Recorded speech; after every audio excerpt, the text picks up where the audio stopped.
Folks, welcome into the first of this 2022-2023 football season, Buffalo Bills pregame show. It's just the preseason, but football is still back. Robyn is here to join me and Merekat, Robyn Mundy from Buffalo FAMBase. And Robyn, every time you have been on this show, we have said one thing, and it's that football is back. And it is so great to have you back again, because Robyn's back too. I'm back. You guys better get ready. I got caffeinated too much this morning. I warned y'all on Twitter. It's hard to say what's going to happen, but I do have one thing I have to do real quick, and that's a shout out to a friend, Robbie Snyder at Let's Talk 716. He and I did a podcast last night, and it was loads of fun. So look for that on Twitter when you see it coming out in the next couple days. We had a blast. Robbie's the man. So, we're losing Wake a bit right now. No, Merekat, are we going to have to do this ourselves? We might have to. Wake's going to figure it out. We believe in him and his Wi-Fi. But like you said, we're finally here. It's finally the NFL season. I know it's preseason. I know we don't have Josh Allen. I know we're barely going to see a lot of the big names, but still. It's just so good to have Buffalo Bills football. I woke up this morning just so refreshed, so jacked up, so full of energy. I can't wait. I'm with you, Robyn. I didn't even need caffeine this morning. Like I should not have done it. I'm like a jolt to the heart right now of like 100 espresso shots, just thinking of Case Keenum throwing a touchdown to Khalil Shakir. And I think the fun part is, as my Wi-Fi allows me to speak again, thank you very much, is that I think there's actually some things we can take away from a successful Case Keenum game here. And it's because this is the first game where Ken Dorsey will be on the sideline or up in the booth. We'll see where he's positioned as an actual offensive coordinator. Now, if he's able to effectively communicate with Case Keenum and get everything out onto the field where it has to be, I'm going to have no doubt in my mind that it's going to be a seamless transition for Case like it will be for Josh Allen. Now, last time we talked about, Robyn, 2 tight end sets. We talked about a diverse array of how we can use running backs. As it's been a few weeks since we've talked about that. So since then, is there something maybe you're excited to see today against Indianapolis from this offense? Yes, because you're talking about Ken Dorsey and his adaptation. I got to thinking, what is this guy like? Because we don't really know a lot about him. There was a pretty decent article that Tim Graham did in The Athletic, actually. It was very good. And you want to get a sense of what this guy is like. We all kind of knew what Dayball was like.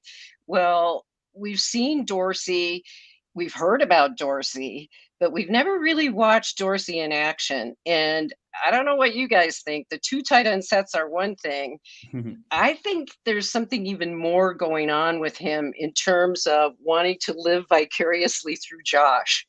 Because you know what he was like in college. You know how competitive he was at Miami. You know that he's reminding everybody he was 38-2. And you know he's going to be reliving some of this vicariously through Josh Allen. Now, watching him call plays, I wrote this down, and I think if you ask me to say, okay, who does Ken Dorsey remind you of?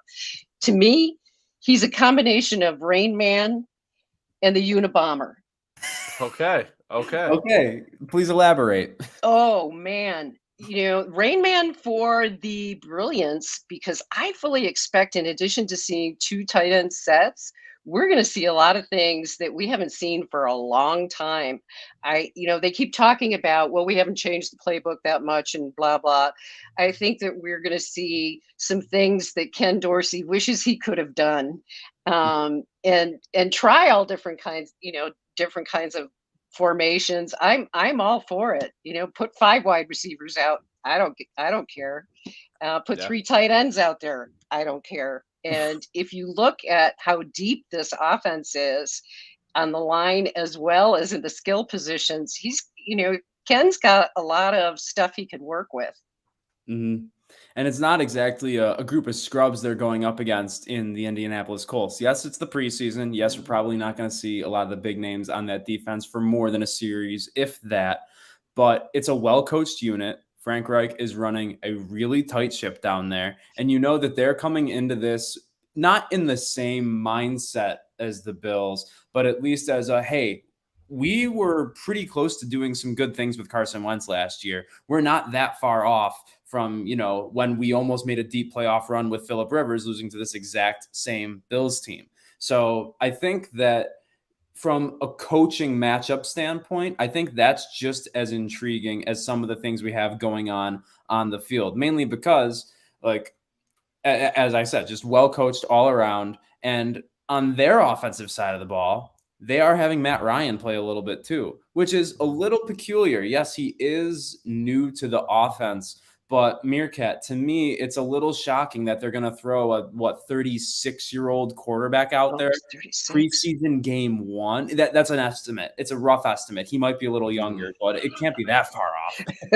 No, I mean, I get it. I trust Frank Reich, to make, cognitive decisions, not do something he isn't comfortable with.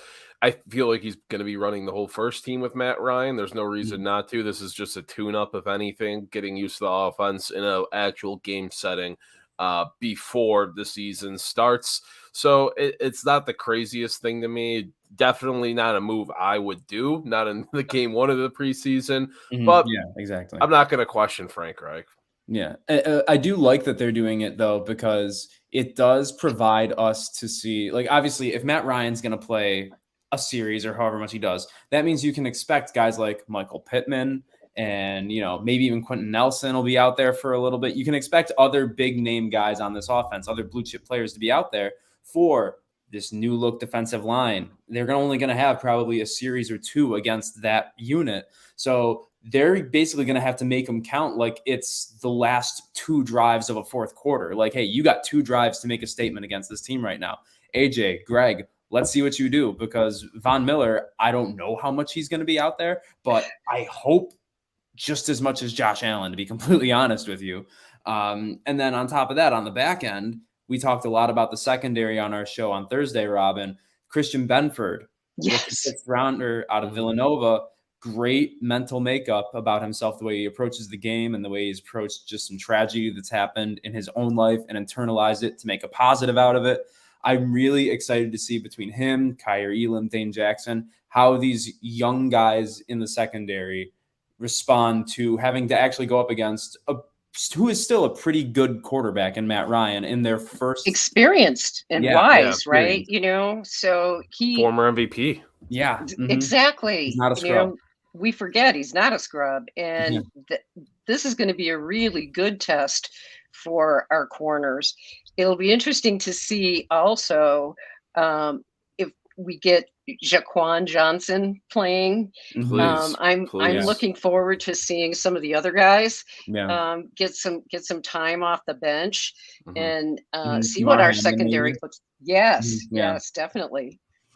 Because especially with, we've seen Jordan Poyer and Micah Hyde have their fair share of injuries so far. So I feel like at least early on in the season, we might not be getting, and this is purely speculative, but we may not get the 94% defensive snap share for the first few weeks of the season that we're used to seeing with them, because we're going to want to make sure that they're right and that they're good for the most important games of the season. And those are the ones that don't happen until January. So Merekat, is that something that you think maybe we could see? Like, obviously the Bills' opening part of the schedule isn't the easiest stretch. In fact, it gets easier down the stretch itself. But do you think there could be more load management in store for those 2 this year? I could see it, definitely. We're at the point now where we have the depth. If we need a guy to kind of take some time off here and there a little bit, a few less snaps, ramping up for what's going to be the playoff run, hopefully. I'm more than okay with that. Yeah, it's one guy that I'm looking forward to seeing is Nick McLeod. In what role he's going to have. Do you guys think he's going to line up at safety at all? So yeah, that's weird. They have him listed as a strong safety and they've been running him there. I could see him getting some time. I mean, this is when you're going to see if he can play a safety. I mean, before we've seen, like an Aaron Williams transition from corner to safety, or from safety to corner, but going corner to safety, strong safety specifically. We'll see how it goes. It just happens a lot when guys, don't quite have like the fluidity sometimes, don't have those NFL hips to play cornerback. You got to just move more vertically around, up and down the field than having to contort yourself and do all of that. So we'll see how it goes. You brought up Jaquan Johnson. He's probably going to get a fair share of his run today, but he's a guy I think's pretty much locked for the roster. They love him, special teams or just being the backup safety. He's a guy they can depend on. So we're probably going to see a lot of McLeod at strong safety today. Yeah, that's something that's kind of interesting because he's kind of like Micah Hyde, Jordan Poyer, like a physical brand of a player in the secondary. And it's definitely easier to play that style of defense if you are a safety than if you are a corner. You have to be a little more tactful if you're going to be a corner. It's a lot easier to pick up penalties like that when you're playing corner than safety. And so I think it's something that could definitely make sense for him. And speaking of the physicality, that's something that we've been talking about pretty much the entire length of training camp on this show, is that the defense in training camp, at least, has been a lot more physical, a lot more hard hitting for what training camp can be, a little bit more scrappy. And I'm kind of looking to see today, does Leslie Frazier's defense kind of evolve its identity a little bit? Because it hasn't been like, for the upper echelon teams in the NFL, it hasn't been the hardest team to play against. You see what the Chiefs can do against us. You see what the Bucs can do against us. Like, we of course, we pile up sacks and we pile up, low yardage totals against teams like the Falcons and the Texans. But last year, when it was teams on our own level, it was a little more, you were liking to see a little bit more. And so I think, Robyn, is that maybe possibly the missing piece, is just upping the physicality and not being afraid to make plays that could result in penalties? Absolutely. And I think Leslie Frazier talked about it some in one of his press conferences during training camp about upping the physicality. And specifically, I thought it was interesting how he challenged Tremaine Edmonds. We need more splash plays from Trey Edmonds. That's kind of a quote. And I thought that was very interesting. I think we absolutely will see that. And one of the guys that's going to bring that to the defensive line is Von Miller, with his personality, his gasoline and gunpowder, that he's ready to, get Greg Rousseau ready to go. I think that's what this defense needs is, it needs a little bit of mouth. And we didn't have that. The middle linebacker is usually the, kind of the quarterback, I guess, of the defense. And Tremaine is not a loud guy. He's not a rah-rah kind of guy. And I think like a guy like Ed Oliver, I expect him to have a huge year, and the better he plays, the more his mouth is going to run. And that's even better. I would like to see this defense show a little bit more personality. Yeah. And it seems like at least on the practice field, like Tim Settle is a guy who every time he opens his mouth, it's just something, he's just absolutely hilarious. I didn't expect him. He was probably like one of the most unlikely people to become a fan favorite possibly before he's even put on the pads. Like people saw, we signed another defensive tackle. Well, we have Ed Oliver, he's our number one guy clearly, but Tim Settle, we talked about him before, Robyn. He's going to make a name for himself on this defense.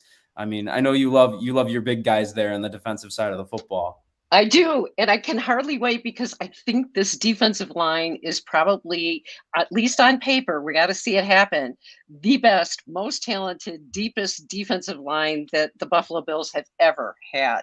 And that says a lot. We've had some good defensive lines over the years, but these guys are going to be terrorists. And that's what I'm looking for today, is just a little flavor of what's to come. And we'll stop the run, I think, this year a lot better than we have in the past. And I'm loath to bring up the bend don't break stuff, but I'll be happy to see that be somewhat more limited. And you go with what works, and you stay with what works. I'm not a huge fan of the prevent defense, at least as many times as I see it employed too early, in my opinion.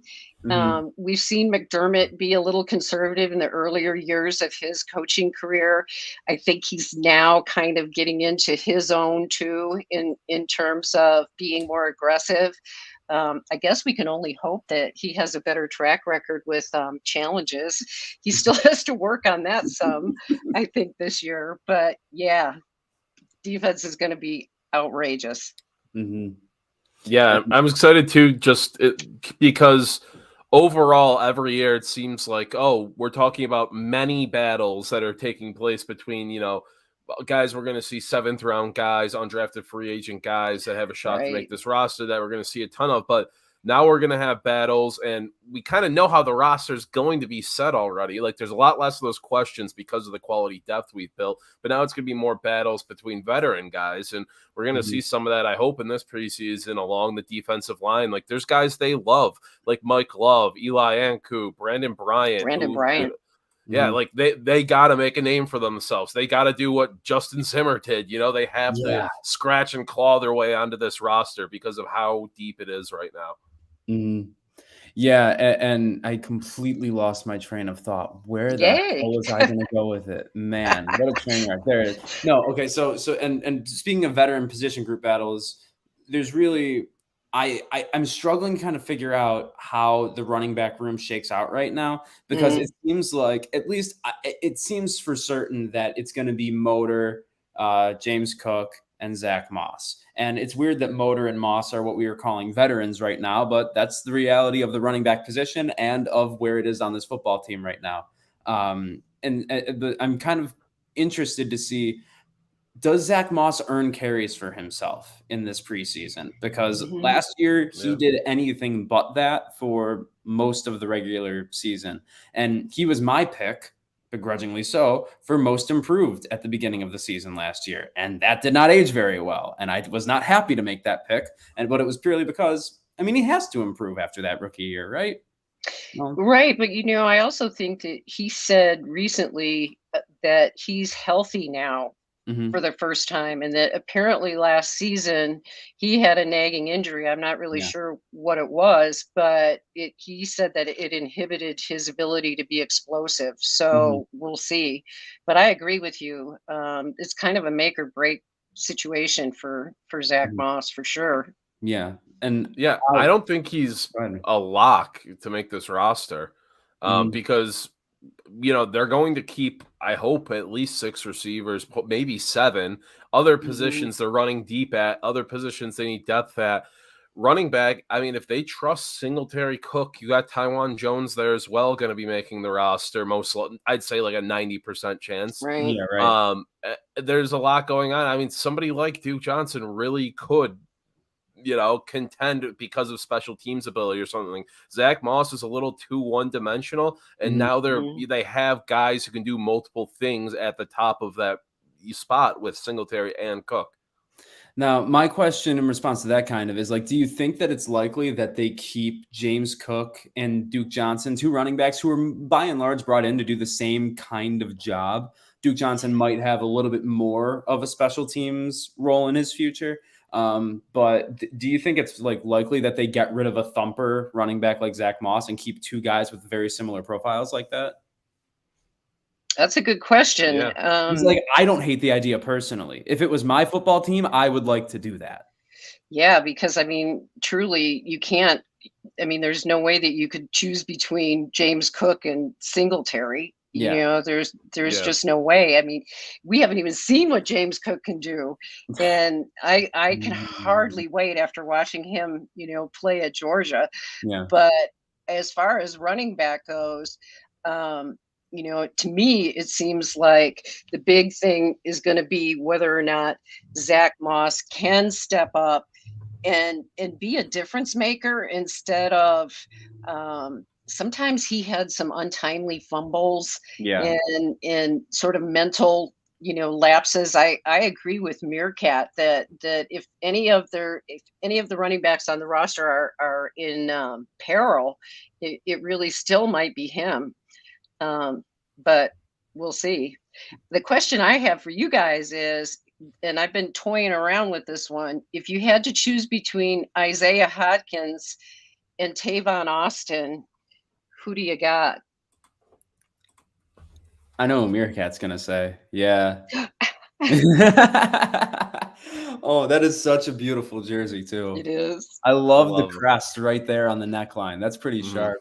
I love Tavon Austin. I like the idea of him. It's a fun thing for camp. I mean, Yeah. even if they keep two running backs and they keep that, two true running backs and they keep that seventh receiver, Tavon might be that kind of guy because he can be versatile as an offensive weapon, not just a receiver.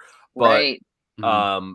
Isaiah Hodgins, just everything coming out of camp, what he brings to the offense, it's just this is his year to make it as like a legitimate fifth option on this team. I think he's going to prove himself this preseason and that he deserves to actually be somebody who gets run this season. He's not a guy stuck at the very bottom of the depth chart that they might try to use for special teams or something, because he's not a special teams guy. He's going to make it as a wide receiver. And we don't really have a guy like him right now. We have guys who do what he does, but we don't have a guy who has a catch radius like him, who has that much of a wingspan, who has that lanky big body. Gabriel Davis is more like compact, but he's just a big target.